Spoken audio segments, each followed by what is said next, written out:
One of the advantages that channels have are their ability to make complicated selections. So if we look at this image of smoke, it's really complicated. Complicated in the sense that it has a lot of subtle nuances to it of lights and darks, which would be very difficult to try to cut out. And so one of the advantages that we have, if this is already set up as kind of a channel, so we can load that channel as a selection and then copy and paste those pixels into another image. So that's what I'm going to do, is just load this as a selection. And you'll notice that it's kind of chosen this area, and the marching ants, when making these complicated selections, may only show this area, but it's actually chosen a lot more of that smoke. So we've loaded this as a selection, and I'm going to go to Edit.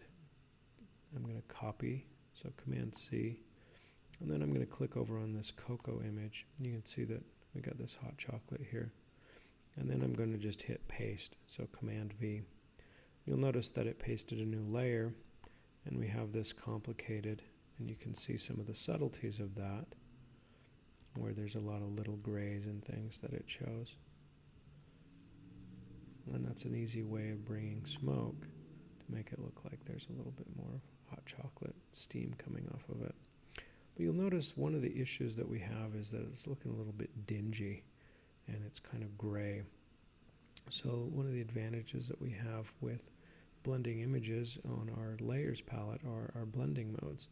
Right now it says normal, and if we were to click on this normal drop down menu, you can see we have a series of darken, lighten, overlay, difference, hue. And these first ones will darken your image, the second one will lighten them, this one here will mainly deal with contrast, this will deal with the opposite or the difference, so if it's white it will make it black, and then these here deal with color.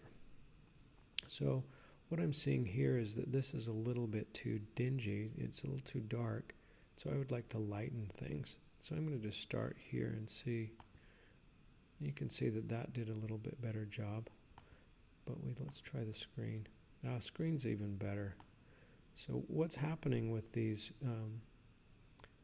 blending modes, as we call them, is that the layer 1 is those pixels are being compared with the background pixels as they're stacked, and the screen takes the lighter of the two, which makes this blend a lot more smooth and more realistic. But you can see how easy that was just to select quickly a channel, turn that to a selection, and then paste that here and change the blending mode. I may want to change the opacity slightly just to reduce the brightness right here. Makes it a little bit more realistic. So you can kind of fine tune it as well. But that's one of the advantages of using channels as selections, is that they can make complicated things really easy.